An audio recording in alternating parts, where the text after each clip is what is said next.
Have you noticed subtle but disturbing changes in your elderly loved one over the past year? Maybe they're talking less. Maybe they're walking a little slower. Or that old sparkle in their eyes seems to be slowly fading. Most of us think that death comes suddenly, as if it were a morning in old age. But the truth is often different. Our bodies often begin to whisper that the end of life is approaching long beforehand, with quiet, small signs, months, sometimes even a year in advance. Unfortunately, these signs often go unnoticed, because at first, they're so small. They seem insignificant, but as time goes by, when you look back, it seems like they were there all along.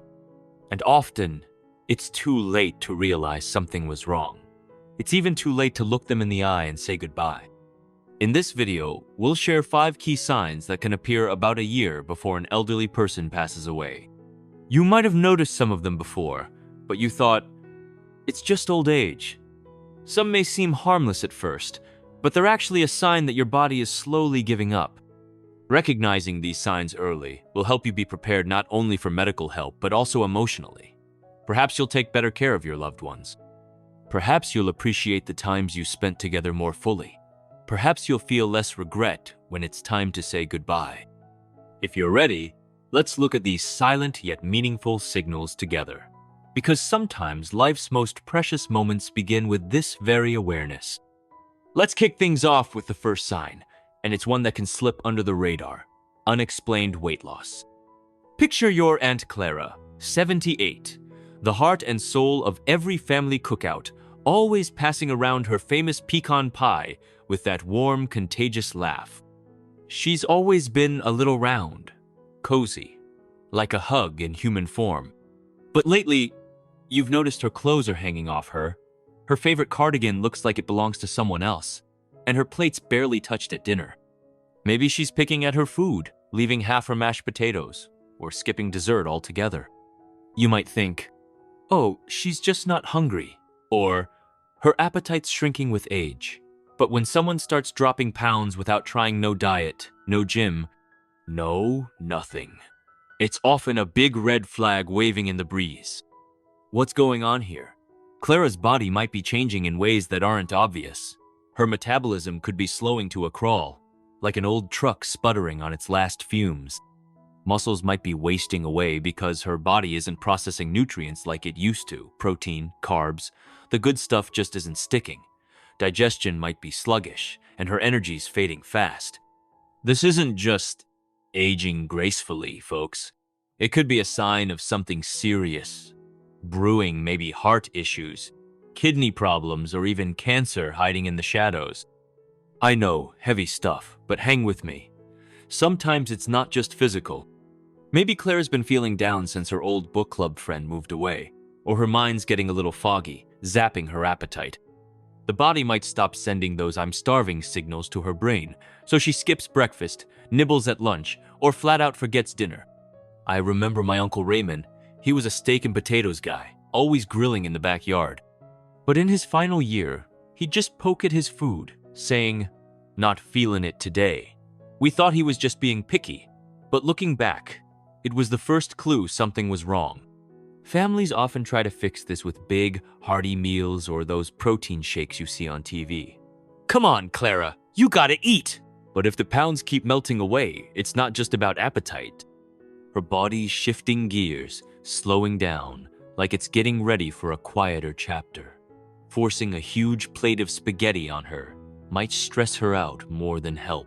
Instead, think small, comforting things, maybe a bowl of her favorite tomato soup, a strawberry smoothie she can sip slowly, or a warm cup of chamomile tea. Hydration's key. To keep a glass of water nearby, maybe with a slice of lemon to make it feel special.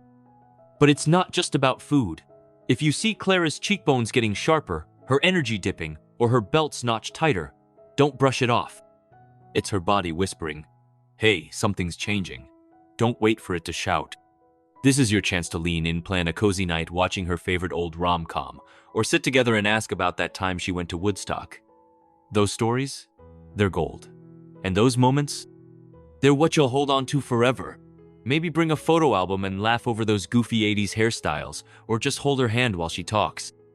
It's not about fixing hair, it's about being there, making her feel seen and loved. We've got more to cover, so let's keep rolling. Next up is a kind of tiredness that hits like a freight train. Imagine your Uncle Frank, 82. The guy who used to spend his weekends tinkering with his vintage Mustang or teaching the kids how to skip rocks at the lake. He was always on the move, a spark plug of a man.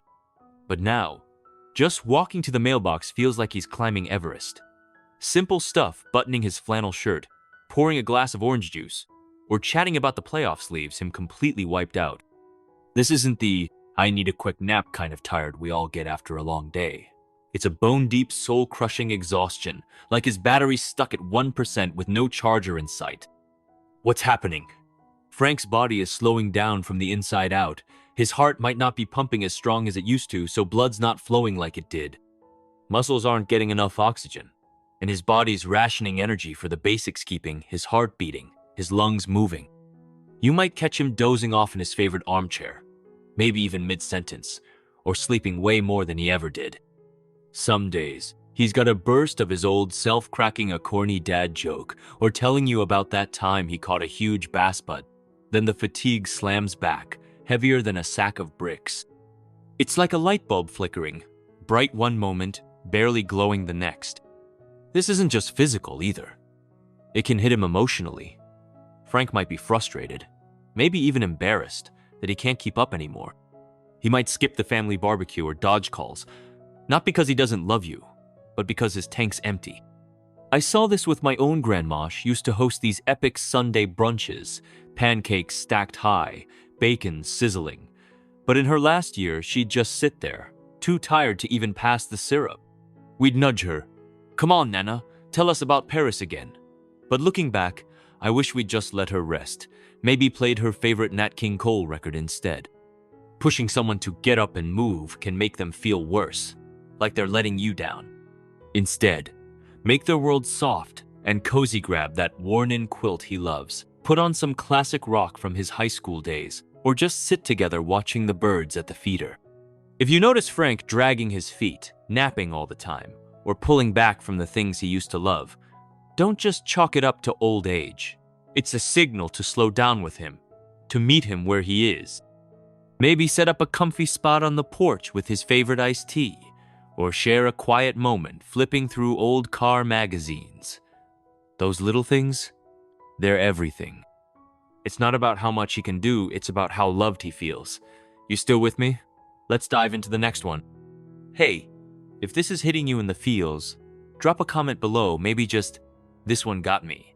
It means the world to know you're vibing with this. If you haven't already, smash that subscribe button and hit the bell so you don't miss what's next. You're part of this family, and I'm so grateful you're here. All right, let's get into something that can really tug at your heartstrings. When someone's mind starts to slip. Picture your neighbor Mrs. Thompson, 80, who used to have a memory like a steel trap, recounting every detail of that neighborhood block party from a decade ago like it was yesterday. She was the one you'd call for the recipe for her killer blueberry muffins or to settle a bet about who won the World Series in '98. But now, she's forgetting where she parked her old station wagon, asking the same question twice in 10 minutes, or calling you by her grandson's name. It's not just senior moments or being a little scattered. As the body winds down, the brain gets less of what it needs: oxygen, nutrients, blood flow, and things like memory, focus, or even deciding what to wear start to fade. It's like a fog rolling over a calm lake. Sometimes it lifts, and she's back, cracking jokes or telling you about her first date with her late husband. But then it settles in again, thicker, heavier, like a winter blanket. This isn't just about forgetting names or dates.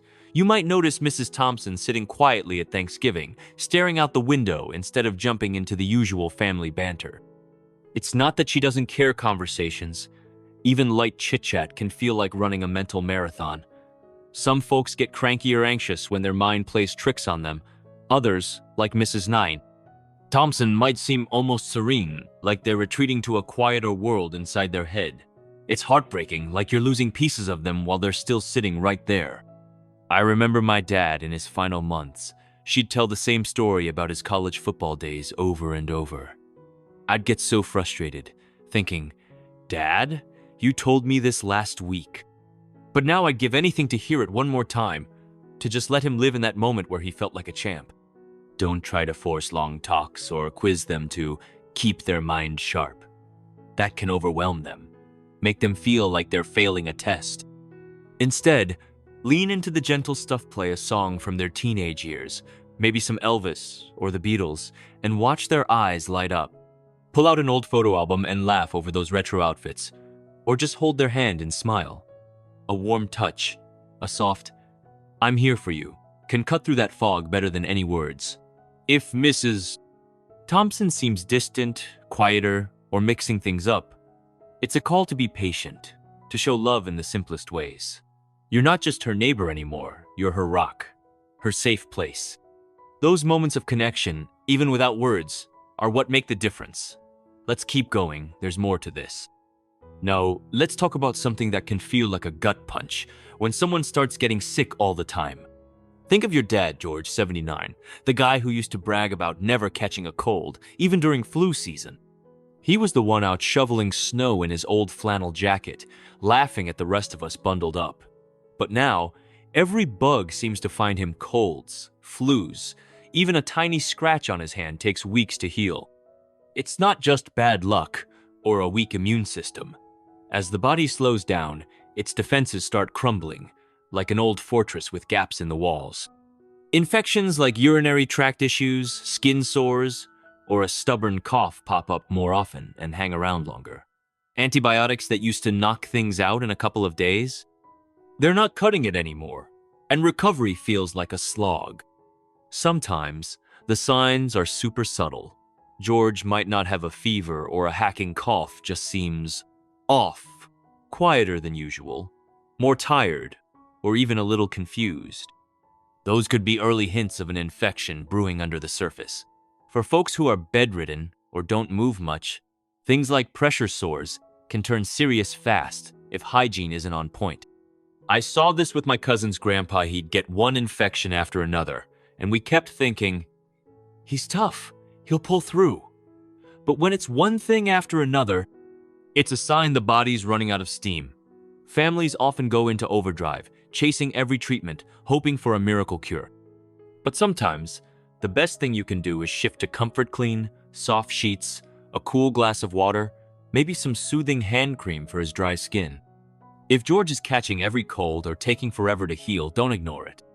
It's his body saying, I'm struggling here. Instead of pushing for more hospital visits or heavy meds, focus on making his days easier. Keep his space clean and cozy. Make sure he's hydrated, maybe with a splash of his favorite juice in his water. Sit with him and watch an old John Wayne movie, or just listen to him talk about the good old days, even if you've heard it before. Those small acts of care, they're worth more than gold. We're almost at the end, but we've got one more big sign to cover. Quick check-in. If you're still here, drop "I'm at point 4" in the comments. It lets me know this is hitting home, and I love hearing from you guys. If this is resonating, hit that subscribe button and the notification bell. Your support keeps this channel alive, and it means the world to me. All right, the last sign is a tough one, and it can hit you right in the chest. Changes in how someone breathes or how their body feels. Picture your mom, Lillian, 81, whose hugs used to feel like the warmest, coziest blanket in the world. She was always the one wrapping you up after a bad day, her hands strong and comforting. But now, those hands are cold. Her fingertips may be pale or a little bluish, like the chills settled into her bones. You might notice her breathing's off shallower, with little pauses that make your heart skip a beat. Sometimes it speeds up, then slows way down, or you hear a soft wheeze, like her lungs are working overtime. This could be something called Cheyne-Stokes, where breathing ebbs and flows like the tide going out. It's a sign her body's struggling to keep its rhythm, like a drummer losing the beat. Her circulation's slowing too. Blood's focusing on vital organs, so her hands, feet, or even the tip of her nose might feel like ice. Everyday things, walking to the kitchen, turning over in bed, or telling you about her famous cookie recipe might leave her gasping for air. She might need to sleep propped up on a pile of pillows because lying flat feels like a weight's pressing on her chest. It's so hard to watch, and your first instinct might be to panic, call the doctor, or urge her to breathe deeper, Mom. But most of the time, the kindest thing you can do is create calm. Keep her room cool and airy. Maybe use a humidifier to ease her breathing, or offer a damp cloth to wet her lips. I remember my Aunt Marie in her final months. She'd get so out of breath just talking about her garden, and I'd freak out, thinking we needed to fix it. But what she really needed was me. Sitting there, holding her hand, playing her favorite Ella Fitzgerald tunes, letting her feel safe. If you notice Lillian's breathing changing, her skin looking pale or bluish, or her hands feeling colder than they should, it's her body's quiet way of saying, "Time's getting short." Don't let those moments slip away. Share a laugh over a silly memory, like that time she burned the Thanksgiving turkey and ordered pizza instead. Tell her how much she means to you, how her story shaped you, or just sit in silence, holding her hand, letting her know you're there. Those moments? They're the ones you'll carry in your heart forever. They're not just memories, they're love in action. Closing thoughts. All right, fam. We've walked through these 5 signs soon explained: weight loss, relentless exhaustion, a drifting mind, constant illnesses, and changes in breathing. They're the body's way of whispering that time's running out. This isn't about fear or sadness, it's about waking up to what really matters. Catching these signs early gives you a chance to lean in, to make every single moment count. Maybe it's laughing with Clara over her old recipe cards, sitting with Lillian listening to jazz, or holding Frank's hand while he naps. Those are the memories that'll stick with you, the ones that'll keep you warm when the days get heavy. What's your story? Drop a comment below, maybe a memory of someone you love, or something this video made you think about. Your words could light a spark for someone else out there, and they keep this channel going strong. If this hit you in the heart, please hit that subscribe button and the notification bell so we can keep sharing stories that matter. Thanks for being here, for caring, and for showing up. You're not just viewers, you're part of this journey. Let's keep making every moment with our loved ones count. See you in the next one.